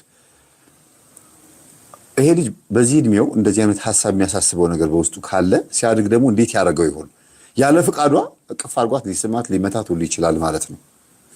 ይሄችን ሀሳብ ነው እንድትካፈሉ ያመጣሁት የዚህ ልጅ። ይሄንን የሚመስል ደግሞ ሌላ ቪዲዮ ሳመጣላችሁ ትገረማላችሁ። ምክንያቱም ሀሳቡ ከልጁ ብቻ የመጣ አይደለም፣ ወይም ከእድሜው ወይም ደግሞ ከውሎ የመጣ ብቻ አይደለም። በአንድ ነገር በውስጥ በኩል እንዲህ አይነት ችኩልና ፈጣን እንዲሆን የሚያደርገው ነገር ስላለ ነው። የልጅቷ ፈገግታ፣ ጨዋታ ብቻ አይደለም ይሄን የሚያደርገው። እንዴ አይደለም ከሷ እድሜ በታች የሆነ ከሷ እድሜ በላይ የሆነ ሰው እንኳን እሷን ልሳምሽ ብሎ አይጠይቃትም። ታውቃላችሁ? ልሳምሽ ብሎ መንገድ ላይ ይጠይቃል። በእናትሽ እያለ የሚከተል ሰው አይታችሁ ታውቃላችሁ? እና የታየኝ እኔ ፊውቸር ወደፊቱ ነው። ይሄ ልጅ ማንነት ነው የታየኝ። እሺ ይሄን ደግሞ ስትሰሙት ትገርማላችሁ። እዚህ ጋር የምታዩት የ5 ዓመት ልጅ የ8 የ9 የ10 ዓመት ልጆች ምን እንዳደረጓት አታምኑ። የተፈጠረው ምንድን ነው? አማሪ ትባላለች። ከእናቷ ጋር ነው የምትኖረው እና እናትየዋ የሆነ ቀን የምትሰራው ስራ ስላላት ለተወሰነ ሰዓት መሄድ አለብኝ ብላ ልጅቷን ቤተሰብ ጋር ዘመድ ጋር አስቀምጣት ትሄዳለች። እሷን የሚጠብቃት ሌላ ሰው አለ ማለት ነው ብላ ነው እናትዬ ሄደችው። ከዛ ልጅቷ በቃ እንደ ልጅ የሚያደርገው ነገር ወታ እየተጫወተች ነው ምናምን ነገር። ከዛ ከተወሰነ ደቂቃ ሰዓቶች በኋላ ሶስት አንድ የ8 አንድ የ9 እና አንድ የ10 ዓመት ሴት ሁለቱ ወንዶች ናቸው፣ አንደኛው ደግሞ ሴት ናት ማለት ነው። ሰው ብቻ እንጫወት አብረን ምናምን ነገር ይለውታል። በጣም ኤክሳይትድ ነው የሆነችው ቢካዝ አንድ የ5 ዓመት ልጅ ከሷ እድሜ ከፍ ያሉ ልጆች መተው እንጫወት ምናምን ሲላት በጣም ኩል የሆነ በጣም ኤክሳይት የሚያደርጋት ነገር ስለሆነ እሺ ምናምን ነገር አልቻቸው። ለካ ይሄ እንትን ነው ወጥመድ ነው። ልጅቷን ወደ ጫካ ምናምን ነገር ሰው ወደሌለበት ቦታ ራቅ አድርገው ይዟት ይሄዳሉ ማለት ነው። ምንም ምክንያት የላቸውም ማለት እኔ አይ ፊል ላይ ከቤት የወጡት ራሱ ይሄንን ለማድረግ ይመስለኛል ታርጌት አድርገው በጣም ኢንሴን የሆነ ከዛ ብቻ ልጅቷን ይዘዋት ይሄዳሉ። በጣም ይደበድቧታል አንኮንሽስ እስክትሆን ራሷን እስክትስት ድረስ ምን ያክል አቅም እንደሚጠይቅ አስቡት። የ5 ዓመት ልጅ አንኮንሽስ እስክትሆን ድረስ መደብደብ ማለት ነው። ብቻ ደበደቧት፣ አንኮንሽስ ሆነች ምናምን ነገር። ከዛ በኋላ ጸጉሯ ምናምን ነገር መንጨት ምናምን ነገር ጀመሩ። እንዳለ ቦልድ ስፓት አላት፣ መላልጠዋታል ምናምን ነገር። ከዛ ደግሞ ልብሷን አውልቀው አነቋት። ስቲል አንኮንሽስ ናት ልጅቷ። ይሄን ሁሉ ሲያደርጉ ራሷን አታውቅም። ራሷን የሳተችን ልጅ ነው እንደዚህ ያደረጉት። ከዛ በመጨረሻ በጣም በሚያስጠላ ሁኔታ እንጨት ከዛፍ ላይ ምናምን ነገር ይቆርጡና ሴክሹዋሊ አሳልት ያደርጓታል ማለት በእንጨት ይደፍሯታል ማለት ነው። ከየት እንዳመጡት ማን እንደነገራቸው ምናምን ነገር we have no idea። ብቻ ግን እሷን እንደዛ ጥለዋት እነሱ ምንም እንዳልተፈጠረ ኑሯቸውን እየቀጠሉ ነው፣ እየተጫወቱ ነው። ከዛ በኋላ ነው ኃላፊነት ተሰጥቷት የሄደችው ሴትዮ ማለት ልጅቷ ጠፋባትና ወጣ ስትፈልጋት ታጣታለች። ከዛ በኋላ ሁለቱ ወንድ ልጆች እዛ ልጅቷን ሲደበድቧት ምን ሲሏት የነበሩት ልጆች ሲጫወቱ ታገኝና ልጅቷን አይታቸውታል እና ስትላቸው ላይክ ነው አላየናትም ምናምን ነገር ይሏታል። ከዛ ብቻ ግን በጣም ትፈልጋለች፣ ጠፍታለች። ከዛ በቃ ለፖሊስ ይደወላል ምናምን ነገር። ከዛ በዚህ መሀል ብዙ አልቆየም። አይ ቲንክ አንደኛው ልጅ ይጸጸታል መሰለኝ አይ ዶንት ኖ ለእናትየው ያረጉትን በሙሉ ዝርግፍ አድርጎ ይነግራታል ማለት ነው። እንደዚህ አድርገናል ከነሱ ጋር ምናምን ብሎ። ስለዚህ የሶስቱም እንደዛ ሲደበድቧት ምናምን የነበሩት ልጆች እናቶች ምናምን ነገር ሰዎቹ ሰብስበው ወደ ተባለ ቦታ ይሄዳሉ። ልጅቷ አንኮንሽስ ሆና ራሷ ስታ ወድቃ ጸጉሯ እንትን ብሎ ደማምታ ጭቃ ውስጥ ገብታ ምናምን ነገር ነው ያገኟት ማለት ነው። ከዛ እናትየዋ ስትደርስ ልጅቷን ወደ ሆስፒታል እየወሰዷት እኩል ነው የደረሰች። ላይክ እንዴት እንደሚሰማት አስቡት። ለትንሽ ደቂቃ ስራ ልስራ ብላ ነው እናት እየሄደች ስትመለስ ልጇ ራሷን አታውቅም፣ ወደ ሆስፒታል እየሄደች ነው ማለት ነው። እና ደግሞ ይሄንን ያደረጉት ደግሞ 3 ህጻናት የሚባሉ ሰዎች ናቸው። እኔ ጭንቅላታቸው ውስጥ ራሱ እንዴት እንደመጣ አላውቅም። ኤኒዌይስ ሆስፒታል ይወስዷታል ምናምን ነገር ረዥም ሳምንታት ምናምን ነገር ራሷን ስታ እንደተኛች ነው። ግን ደስ የሚለው ነገር ተርፋለች፣ አልሞተችም ልጅቷ ግን ስቲል በጣም ይሄ ለማገገም ምናምን ነገር በጣም በሚያስቸግር ሁኔታ ውስጥ ነው ያለችው። እና ግን ስለ ልጅቷ ሆነ ልጆቹ ስላጠፉት ልጆች ምንም አይነት መረጃ የለም። ኢቭን ኢንፎርሜሽን ብትፈልጉ አታገኙም ስለ 3ቱ ልጆች። እኔ አሁን ማወቅ የምፈልገው ነገር ያጠፉት ምናምን ነገር እነሱ ናቸው፣ ፎቶዋቸው ምናምን ነገር ግን የለም። ኢቭን ኮርት ውስጥ ቪዲዮዎቹ ሲቀረጽ የጀጆቹ ምናምን ነገር ፊት ይቀረጻል፣ የልጆቹ ምናምን ነገር አይቀረጽም። የተደፈረችዋ የተደበደበችዋ ምናምን ነገር ልጅ ግን ፎቶ አወጥቶ እንትን ይባልባታል። this unfair በጣም እውነት የምሬ ነው። ኤኒዌይስ እንትን የሚሉ ሰዎች አሉ፣ የአደልት ኮርት ውስጥ ገብተው ይፈረድባቸው የሚሉ ሰዎች አሉ። አንዳንድ ሰዎች ደግሞ ማይነር ስለሆኑ የህፃናት ፍርድ ይፈረድባቸው የሚሉ ሰዎች አሉ። እስኪ እናንተ ሀሳብ ኮሜንት አድርጉልኝ። እንግዲህ ልጅቷ በዚህ እንደዚህ አይነት ጉዳት በመድረሱ በጣም እናዝናለን። ግን ምንድነው በዚህ እድሜያቸው እንደዚህ እንዲያስቡ ያደረጋቸው? እቃቃ ሲጫወቱ በዛ በጨዋታቸው ተናደው ተበሳጭተው ነው? እንዴትስ ያንን ፕራይቬት ፓርቷን በዚህ ልክ ሊያበላሹባት ይቻሉ? እንደዚህ ጠባሳ እንዲሆንባት እንደዚህ እንድትጎዳ እነሱ እንኳን ባያበላሿት እንዴት በዚህ ልክ ሊያደርጉ ይቻሉ ሲባል ይሄም ራሱ አንድ ሊታይ የሚጠና የሚገባ ነገር ነው። ለምን ያለ እድሜያቸው የዝሙትን ነገር የሚያስቡ በጣም ብዙ ልጆች አሉ። እኔ አሁን እዚህ ጋር ባመጣው ትደነግጣላችሁ። ከህፃናት የማይጠበቅ ቪዲዮ አለ። ሌላ አመጣላችሁ፣ ሌላ ጊዜ አመጣዋለሁ፣ ወይ ሰኞ ነገ ወይ ደግሞ ሐሙስ የቪዲዮ መርሃ ግብራችን ላይ አመጣላችኋለሁ። ከህፃናት የማይጠበቅ በጣም የምትደነግጡባቸው በቃ ደግሞ ቀርጸው ሲለቁ ማሚ አሳየኝ ምናምን እያለ ጎንበስ ሲል አንተ ዞር በል እያለች ትቀርጸዋለች ጭራሽ። እና ልጁ እንዲህ እያለ እንዲህ ለማየት እንዲህ ሲታገል እሷ እየቀረጸችው ምንድን ነው የምታየው? ያ ምንድን ነው ይላታል። እና ትልልቆች ሰዎች ራሱ ህፃናትን ምን መከሰስ ያለባቸው እንደዚህ አይነት ትልልቅ ሰዎች ናቸው። ወደው አይደለም፣ ከመሬት ተነስተው አይደለም፣ የሆነ የሚያውቁት ነገር ስላለ ነው እንደዚህ የሚያደርጉት። ያስቃል። በእርግጥ አሁን ልክ ነው፣ እውነት ወደው አይደለም። ግን ይኸውላችሁ ከእናት ከአባት የሚወረስ ዛር መንፈስ አለ። ያ መንፈስ ደግሞ እናትና አባት የተጋቡበትን መንገድ ያያል። የተጋቡት በመስተፋቅር ከሆነ ስንፈተ ወሲብ የሚጠቀም ከሆነ የዝሙት መንፈስ ያለበት አባት ወይም የዝሙት መንፈስ ያለባት እናት ላይ ያለ መንፈስ ወደ ልጆች የመተላለፍ እድሉ በጣም ሰፊ ነው። ገና ከህፃነታቸው በመነካካት በመዳራት በመተሻሸት በቃቃ ጨዋታ በምናምን እየተላመዱት ነው የሚመጡት። በጣም ብዙ ልጆች ያለ እድሜያቸው ትንንሾች ሆነው እና እያለ እያደገ መጥቶ ነው የሚያስደነግጥ የሆነ ኃጢአት ሰርተው ወይም ደግሞ ግፍ ሰርተው እስከመታሰር የሚደርሱትና ይሄ አብሮ የሚያድገው መንፈስ ግን ወገቡ የሚመታው በቅዱስ ቁርባን ነው። ህፃናቶች በወንጌል ተሰብከው አይደለም የሚታረሙት፣ በጸበል ተጠምቀውና ጾም ጸሎት የሚባለውን ነገር በመጠኑ ተምረው፣ በተለይ ቁርባን ልጆችን ማስቆረብ ያስፈልጋልና ህፃናት የሚጠብቃቸው መልአክ እንዲጠብቃቸው አንዳንድ ጊዜ ለምን አይጠብቃቸውም ነበር ይባላል አይደል? ህፃናት በመላእክት እንዳይጠበቁ የምናደርገው እኛውራን ራሳችን የሚገርማችሁ በቃ ልጄን የምሰጠው ለማን ነው ብላችሁ ሰጣችኋል። አጅረውን አመቺሳ ነው ብላችሁ አንተ ጠብቅልኝ የቤት ጠባቂ አቴቴ ጨሊዋ የቤት የእናቴ አባቴ ከራማ የእናቴ አባቴ አምላክ ብላችሁ መላእክትን አርቃችኋል። እርኩሳ መናፍስን ወደ ቤት አስገብታችኋል። ታዲያ በአደጋ ጊዜ የትኛው መልአክ መጥቶ ነው የሚረዳት? እንዴት ጠባቂ መልአክ አለው ካላችሁ ለምን ህፃናት ይደፈራሉ ይላሉ። ለህፃናቶቹ እዛ ደረጃ እዛ ስቃይ ውስጥ እንዲገቡ ምክንያቶቹ ራሱ አዋቂዎች ናቸው የማስበው ነው። ይሄ በምን ላይ አለ መሰላችሁ? አይደለም ህፃናት ካህን እንኳን ካህን ሰይጣን አጠገቡ ቆሞ የሚጠብቀው መልአክ ከኋላ ቆሞ በትንቢተ ዘካርያስ ምዕራፍ 3 ላይ ቁጥር 1 ላይ ታገኙታላችሁ። ትንቢተ ዘካርያስ ምዕራፍ 3 ላይ የእግዚአብሔር ካህን ያ ታላቁ ካህን ኢያሱ ይላል። ታላቁ ካህን ኢያሱ በእግዚአብሔር ፊት ለፍርድ ቆመ፣ ሰይጣንም አብሮት በቀኙ በኩል ቆሞ ነበር ይላል። ትንቢተ ዘካርያስ ምዕራፍ 3 ቁጥር 1 ላይ የእግዚአብሔር መልአክ ከኋላ ርቆ ቆሞ ነበረ። ከኋላ ከኢያሱ ከታላቁ ካህን ኢያሱ ርቆ ነው የቆመው። ሰይጣን ግን ከጎኑ ቆሟል ይላል። ከካህኑ እኮ ነው ግን ሊከስ ነው የቆመው። እግዚአብሔር ፈረደለት። ስለዚህ አንዳንዴ የሚጠብቁን መላእክቶች ከኛ ይርቁና ሰይጣናት ነው የሚቀርቡት። ለምን? ስራችን ነው አንዳንዴ። እና እናትና አባቶች ልጆቻቸውን ለማን የሰጡት? ሲወለድ ገና ክርስትና ሳይነሳ ለአመቺሳ ልስጥ ይላሉ።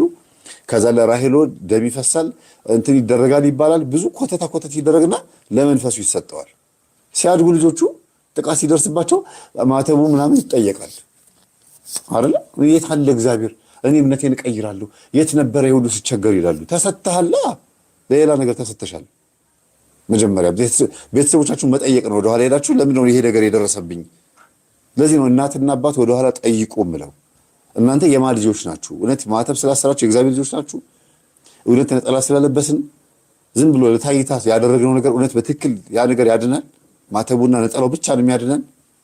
የእውነት መኖር የለብንም ክርስትና ህይወትን? ያ ያስፈልጋል። እና ህፃናቶች ልጆቻችን እግዚአብሔር ይጠብቅልን። መቼም ልጆችን የሚጠብቅ እግዚአብሔር ነው፣ ልጅ የሚሰጥም እግዚአብሔር ነው። ግን በነፃ ፈቃዳችን ተጠቅመን ደግሞ እንዳይጠብቅ እያደረግን ነው የሚል ሀሳብ ነው ያለው ትምህርቱ። እንቀጥል እስቲ። ደግሞ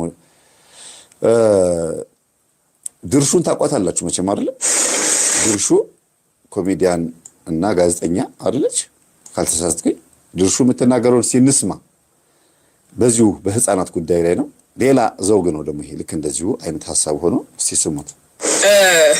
በእኛ ቤተሰብ ላይ የደረሰው ነገር በማንም ቤተሰብ ላይ እንዲደርስ አልፈልግም። ማለት በዘር ማንዘራችሁ አይድረስ። አንዳንዴ እንደዚህ አይነት ቆሻሻ ነገር ማለት ነውና አጎት አለኝ፣ የ3 ልጆች አባት ነው። ሚስት አለችው፣ ለፍቶ አዳሪ ነው እንደማንም ኢትዮጵያዊ። እሷም ያንን ኑሮ ለማገዝ ተፍ ትላለች። እሷ ግን ስራ የምትሰራው ምንድነው? የቻይኖች ካምፓኒ ውስጥ ነው። የቻይና ካምፓኒ ማለት ካምፓኒያቸው ጋር ሳይሆን መኖሪያ ቤታቸው ላይ ተመላላሽ ሰራተኛ ናት፣ የአጎቴ ሚስት ማለት ነውና ተፍ ትላለች ምናምን። 3 ልጆች አላቸው። ከዛ 4ኛ ልጅ አረገዘች። እንዳጋጣሚ ሆኖ እኔ ሐዋሳ ነበርኩኝ፣ የዛሬ 2 ሳምንት አካባቢ ሐዋሳ ነበርኩኝና መጣ ምናምን ተብሎ እሺ ምናምን ወደ ሪፈራል አልፋለች ምናምን ተባለ። በቃ እየተሯሯጥኩኝ ምናምን ሄድኩኝ ሪፈራል ሆስፒታል። ከዛ አጭር ምጥ ነበረ፣ ብቻ መጣ፣ እግዚአብሔር ይመስገን በሰላም ተገላገለች። ስትወልድ ግን ይሄ ለመናገር እኔ ሞራል አጣለሁ አንዳንዴ። ስትወልድ ቻይናዊ ልጅ ነው የወለደችው። በቃ ቻይናዊ ልጅ፣ ከለሩ ሌላ፣ አይኑ እንደዚህ ያለ ቻይናዊ ልጅ ማለት ነው። እኔ በጣም ደነገጥኩ። አጎቴ ቢኒዳና ነው የሚመስለው፣ እሷ ትንሽ ጸያም ያለች ናት። እንዴት ይሄ ሊፈጠር ይችላል? የመጨረሻ በቃ ሁላችንም ግራ ተጋባን፣ ደነገጥን፣ የመጨረሻ ደነገጥን። እና አረ ምን አይነት ነገር ነው በቃ ምን አይነት ጉድ ነው ምናምን እያልኩኝ በቃ በጣም ተገርሜ ኔክስት ዴይ ላይ ወለደች ምናምን ነገር። ከዛ ከሆስፒታል ልትወጣ ነው ነይ ፒክ አርጊያት ምናምን ስባል እሺ ብዬ ይዣት ወደ ቤት እየተመለስን ያለ ጠየኳት። ውድዬ ግን ምንድነው ግን ጩጬው እኮ ምንም አጎቴን አይመስል ወይ አንቺን አይመስል ምናምን ስላት አዎ ምናምን ነገር አለች። ሃፒ ሆና ማለት ነው። ምንድነው ምናምን ስል ቻይናዊ ነው የሚመስለው ልጁ ስላት አዎ አለችኝ። አባቴ እንዴት ሊመስል ቻለ ምናምን ነገር አልኳት። ቻይኖቹ ቤት ተመላላሽ ስትሰራ በትልቁ የፋሚሊ ፎቶ አለና እዛ ፋሚሊ ላይ ህፃናቶች ምናምን የተቀመጡ ህፃናት ምናምን አሉ አለች። ቻይና ሀገር የሚኖሩ የቤተሰቦቻቸውን ፎቶ ሰቅለው ነው እንግዲህና እርጉዝ በነበርኩ ሰዓት ሆዴን ይዤ በርከክ ብዬ በፎቶ ላይ አለች። እሺ ጌታ ሆይ እኝን የመሳሰሉ ልጆች ስጠኝ አባቴ እያልኩኝ ለጌታዬ ጸሎት አደርስ ነበር አለች። እሺ ስላት ይኸው የጸሎቴ ምላሽ ቻይናዊ ልጅ ወለድኩኝ ምናምን አላለች። አሜን ነው ወይ? የመጨረሻ በቃ ገረመኝ። እኔ ከምንም በላይ የደነቀኝ ግን የአጎቴ መልስ ነው። ከዛ ሌላ አጎቶቼ ምናምን እንዴት እንደዚህ ይሆናል ምናምን ብለው ሲጠይቁት ድንገት አለ እግዚአብሔር ይሄ ቻይናዊ ልጅ እቤቴ እንዲኖር ፈልጎ ሊሆን ይችላል።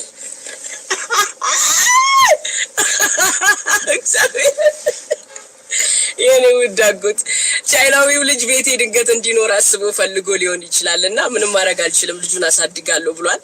እኔ እንደዚህ አይነት ነገር በጣም መቃወም ሰው ነኝና እርሶ ቢሆኑ ምን ያደርጋሉ አይነት መረጃ ነው ያደረስኳችሁና ኮሜንት ላይ ሀሳባችሁ ይጠበቃል። እሺ እንግዲህ ይማረኝ ሀቅ ነው። ድርሹ የተናገረችው ነገር ያጎቷን ነው የተናገረችው። ምናልባት ቀልድ እንዳይሆን ፈርቼ እስከመጨረሻው አይቼው ነበር። መጀመሪያ እሷና አንድ ኮሜዲያን አለ የሐዋሳ ልጅ እየቀለዱ አጎቴ እያሉ ስለሚቀልዱ ቀልድ መስሎ የነበረ መቼም በዚህ ልክ አይቀለድም ብዬ አስባለሁ። እና ይሄ ነገር በመጽሐፍ ቅዱስ ውስጥ አለ። ዘፍጥረት 31 ላይ አለ ይሄ ጉዳይ። አባታችን ያዕቆብ ከላባ ቤት ወይም ከአጎቱ ቤት ከእናቱ ከርብቃ ወንድም ቤት ማለት ነው ሲወጣ ድርሻዬን ይዤ መውጣት እፈልጋለሁ፣ ባዶዬን መውጣት አልፈልግም። 1 ዓመት አንተ ጋር ልቀመጥና በጣም ብዙ በጎችን ስጠኝ። እነዛ ነጫጭ በጎች መተው ውሃ ሲጠጡ ሌሎች አይነት ጥቁር ከለር ያላቸው በጎች መተው ደግሞ ከኋላ መተው እነዛን በጎች ሲገናኟቸው የሚወለዱት ህፃናቶች ግልገሎች የኔ ይሁኑ ብሎ ተነጋግረው ነበርና ምንድነው የተደረገው? ሴት በጎቹ የዛፍ ልጥ ተዘጋጀና ወይም የዛፍ ልጥ እሱ ተዘጋጀና እሱን እንዲበሉት ውሃ ውስጥ አደረጉት። ውሃ ውስጥ ሊበሉ ጎንበስ ሲሉ ውሃ ያፍናቸዋል፣ ይወጣሉ። በዛውም እየጠጡ ነው፣ በዛውም ልጡን እያዩት ነውና ልጡ በውሃ ውስጥ ፀሐይ ሲያንጸባርቅበት የተሽጎረጎረ ነው የሚሆነው። ሴቶቹ በጎች ውሃ እየጠጡ ልጡን እየበሉ ልጡን ለመብላትም እየፈለጉ የመብላት ፍላጎት እያላቸው ከኋላ በጎች ስለተገናኟቸው የተወለዱት ግልገሎች ዥጉርጉርና ነቁጣማ ሆኑ ይላል። ነቁጣማ ይላቸው መጽሐፍ ቅዱስ እና መልአክ ነው ያሳየው ለያዕቆብ እንዲህ አድርግ ብሎ። ይሄንን ሲስተም ተፈጥሯችን ነው ማለት ነው። የሰው ልጅ በተለይ ሴቶች ማለት ነው በሩካቤ ሰዓት የሚያስቡትና የሚያዩት ነገር በምስሉ ላይ በጽንሱ ላይ እንደ ፎቶ የመለጠፍ የመሳል እድል አለው ይባላል። እንዲያውም አንዳንዴ ሰካራም ሆነ አንዲት ሴት ልጅ የምትወልድ ከሆነ ልጁ ሰካራም የመሆን እድሉ በጣም ሰፊ ነው። በጣም መንፈሳዊ ስትሆን በገና የምትደረድር ደስ የሚል ህይወት ውስጥ የሆነች ሴት ልጅ ስትጸንስና ስትወልድ በተለይ ስትጸንስ እርግዝና 9 ወሩ ላይ እንዳለ ሆኖ ግን ጽንሱ ላይ ትልቁ ነገር እሱ ነውና ለዚህ ነው ሱባኤ ግቡ፣ ጸልዩ፣ ጸሎት ካረጋችሁ በኋላ ሩካቤ ፈጽሙ የሚባለው የጸሎት ልጅ ምን አይነት እንደሆነ ስለሚታወቅ ነው። እና ሰንበት ተሽሮ ሳሪተ ሰንበት መጥቆራን እንደወለደችው አይነት ነገር ማለት ነው። የአባታችን አቡነ ተክለ ሃይማኖት ታሪክ ላይ መጥቆራ ወይም ፄዋለ ጽድቅ ተብሎ ስም የወጣለት ጻድቅ ሰው ማለት ነው። መጥቆራ እናቱ ሳሪተ ሰንበት ወይም ሰንበትን የምትሽር ትባላለች። ያ ማለት ቅዳሜና እሑድ ሩካቤ ፈጽመው እንደፈለጉ ሆነው ልጅ ይወልዱና እነዛ ልጆች ደግሞ ሕግ የተጣሰባቸው ቀናት ላይ ስለሆነ የተወለዱት አይ ሰንበት ነው ዛሬ ጾም ነው ምንም ማድረግ አንችልም እያሉ የኃጢአተኝነት ስሜት እየተሰማቸው ስለሆነ ሩካቤ የሚፈጽሙት ጤነኛ ልጅ አይወለድም።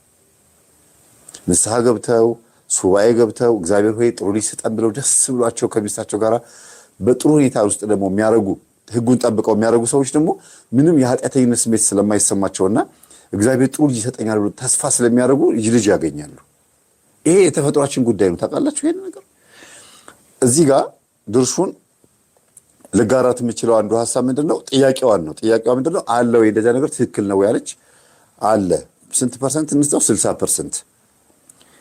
እንዲያውም ገጠመኝ ሁሉ አቅርቤያለሁ። የዛሬ 7 ዓመት ያቀረብኩትን ገጠመኝ ታስታውሳላችሁ። ኮተቤ አካባቢ አይደለም?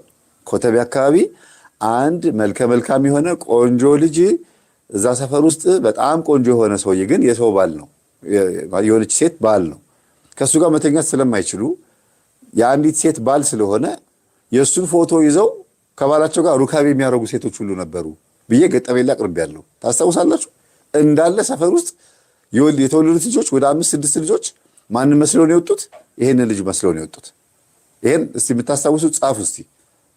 ገጠመኙን በደንብ ያዳመጠ የዛሬ 7 ዓመት ነው ያቀረብኩት። ገጠመኙን አለ። ቁጥሩን ሁሉ ብታስታውሱ ፕሊስ ባካችሁ ቁጥሩን ጠቁሙና ሰው ያዳምጠው። ፎቶውን ግድግዳ ላይ ለጥፈው የእውነት ባላቸውን አስፈቅደው ሁሉም ያደርጉ አሉ። የሰው ፎቶ እያዩ ያ ምንድነው? በሩካቤ ሰዓት የሰው ፎቶ እያዩ ሩካቤ ሲፈጽሙ ልጅ ምስል እንደሚሳል እናቶቻችን ያውቃሉ። ይሄ ከእናቶቻቸው ተምረው ነው። በደንብ ነው ማስታወሰው። ይሄን ገጠመኝ አቅርቤያለሁ እና ቁጥሩን ያላስታወስኩት እኔ። እንዲህም አይነት ነገር ደግሞ አለ።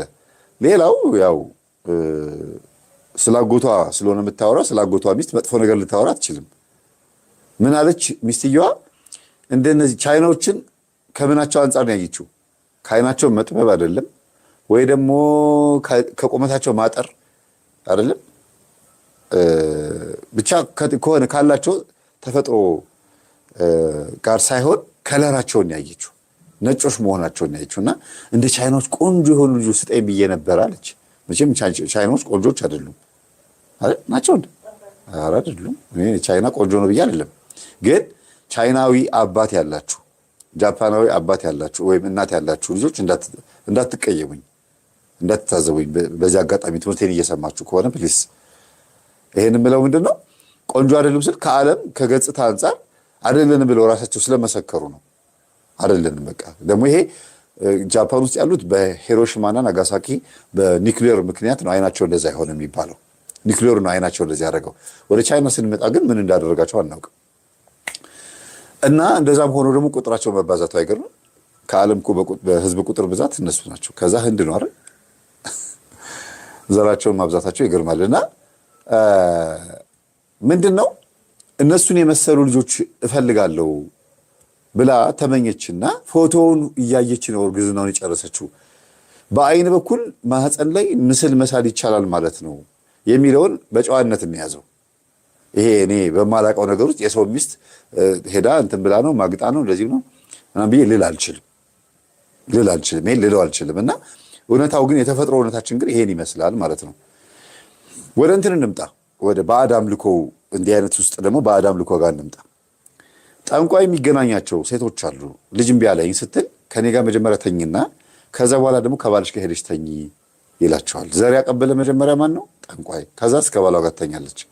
የማን ልጅ የተጸነሰው? ይሄንን በዚህ እንድታስሩልኝ እፈልጋለሁ። ቀጥሎ ደግሞ ጠንቋይ ቤት አካባቢ ባዕድ አምልኮ የሚመለክበት ወይም ስርማሽ ቅጠል በጣሽ፣ ይሄ ድግምት የሚደግሙ ሰዎች ከመናፍስት ጋር መናፍስትን የሚጎትቱ ሰዎች ያሉበት አካባቢ ላይ ሄዳ የመጣች አንዲት ሴት ምን ተሸክማ እንደምትመጣ ይታወቃል አይደል? መንፈሱ እና የሚፈልገውን ምስል ይከስታል መንፈስ ራሱ። ልክ በተፈጥሯችን ውስጥ ገብቶ ደግሞ እሱ እንደሚፈልገው ያደርጋል። ለምሳሌ ቅርጽ ዲፎርም ማድረግ፣ አንድ ሼፕድ የሆነ ቅርጽ አልባ የሆነ ልጅ እንዲወለድ የማድረግ ባህሪ አለው መንፈስ። መልክንም እንዲያውም ምን ይባላል የተሰረቀ ዝሙት፣ አንዲት ሴት ከጎረቤት ምናምን ዝሙት የለመደች ከሆነች ድንገት ጽንስ ከተፈጠረ ማንን መስሎ ይወጣል? ሌባውን ዝሙት የፈጸመውን ሰው መስሎ ይወጣል ይባላል። እና እንደዚህ የስርቆሽ ዝሙት ስርቆሹን የሚያጋልጥ ልጅ እንዲወለድ ምክንያት ይሆናልና ከዛ አንፃር ማህፀን ዘርን ይዞ ይቆያል። አዎ ዘርን ይዞ ይቆያል፣ ብዙ ጊዜ ይቆያል። እና የሆነ ቦታ ላይ እንደፈለገ ሄዶ የመጣ ወንድ ወይም የሆነ ቦታ ላይ ሴት ሄዳ እንደፈለገች ሆና ስትመጣ ከዛ በትዳር ላይ ሲሆኑ ዘር የመቀላቀልና የመዳቀል ነገር አለ። መልክ ቁርጥ በቃ መልክ ቁርጥ ማን ይመስላል? የሆነን ሰውዬ ይመስላል ወይም የሆነችን ሴትዮ ይመስላል ያ የተወለደው ልጅ። ባህሪን ደግሞ ማን ይመስላል? ቤት ውስጥ ወይ ደግሞ ባህሪ የሆነን ሰውዬ ይመስላል። አድጎ ነው ሪዛልቱን የምታዩት። እና ጽንስ እንደ ፎቶግራፍ ማሽን ማህተም ይይዛል። መናፍስትንም ለዚህ ነው ከዘር ጀምሮ ከማህፀን ጀምሮ መያዝ የሚፈልጉት። ለዚህ ነው መያዝ ስለሚችል ነው፣ መቅረጽ ስለሚችል ነው። በራሱ መልክ በራሱ ማንነት አድርጎ ያሳድጋቸው። መልክሳቸው ይሄ ገጽታ መልክ ሳይሆን በራሱ ፍላጎት ማለት ነው። ዞዲያክ ወይም የከዋክብት ጥናት የተጀመረው ከዛ ነው። ሰዎች እድላቸው ተጽፏል ይባላል። በዚህ ወር የተወለዱ ሊዮ፣ ሳጁታሪየስ፣ አኳሪየስ ምናምን እየተባሉ የሚጣሩ ኮከቦች ወይም ደግሞ በዚህ በሀገራችን ሸርጣን፣ አሰድሳት ምናምን እየተባሉ የሚጠሩ ኮከቦች አሉ። እነዚህ ኮከቦች ባህሪያችንን የሚነግሩን ይመስለናል። ስናነባው አንዳንድ ቀን እንደነግጣለን። የራሳችንን እውነት ነው እኮ እኔ እኮ እንደዚህ ነው ጸባይ፣ እንደዚህ ነው እኮ ባህሪ፣ እኔ እኮ በቃ ብሄድ አይሳካልኝም፣ ይሄ ሞክረው እምቢ አለኝ፣ ይሄ በቃ ጸባይ እንደዚህ ነው ትላላችሁ። ስታነቡት ራሳችሁን ታገኙታላችሁ። ግን እንደዛ እንድትኖሩ እግዚአብሔር ወስኖ ነው ወይ? አይደለም። ይሄ ከማህፀን ጀምሮ አብሮ የተወለደው መንፈስ በዛ አይነት ማንነት ውስጥ ባህሪያችሁን ስለቀረጸው ነው እንደዛ እንድትሆኑ። የተጻፈውን ያነባላ። በተወለደ በስምንተኛ ዓመቱ በ12ኛ ዓመቱ ይሄ ይገጥመዋል፣ እንደዚህ አይነት በሽታ አለችበት፣ ይሄ እንደዚህ አይነት ነገር ያስደነግጠዋል፣ ይሄ ነገር ይቀነዋል ሚል ከሆነ መንፈሱ ያችን ቀን ያን ወር ጠብቆ ያን ነገር ያደርጋል። ለምን? ግብሩን ፈልጎ የተባለውን ነው የሚያስፈጽመው። ያነባላ ቀድሞ። ሰይጣን እኮ ያነባል፣ እንደኛ አይደለም እንጂ ያነባል፣ ያውቃል እኮ። ዞዲያኩን ያውቀዋል። ከኛ በፊት 8000 ዓመት ልምድ ያለው መንፈስ ነው ብለዋል አባቶቻችን። 8000 ዓመት ልምድ ያለው መንፈስ ነው እና ያውቃል እንዴት እንደና ያንን ዞዲያክ ነው ብዙ ሰዎች ሳያውቁት ይሄ እድሌ ነው ይሄ የኔ ማንነት ነው ብሎ የሚወስኑትና ይሄ ዛር መንፈስ በዚህ ከዋክብት ምክንያት ምን ያደርጋል? ስንወለድ ያንን መስል እንድንኖር ያደርጋል። ጸባይም ጭምር አይደለም መልክ ቀርቶ ጸባይም ጭምርና አንዳንድ ልጆች አላችሁ ሊፕስቲክ አንስተው እና ስትኳኳል አይተው ይቀባሉ። ምንድነው ሲባል አይኔ ስቀባ አይታ ነው ይላሉ። ታኮ ጫማውን ያደርጋሉ፣ ቦርሳ ይዛሉ፣ ለመዘነጥ ለመጫወት ይሞክራሉ። አይደለም አይተው ነው አይደል የምትሉት እናንተ? አይተው ነው እውነት አይተው ብቻ ነው እና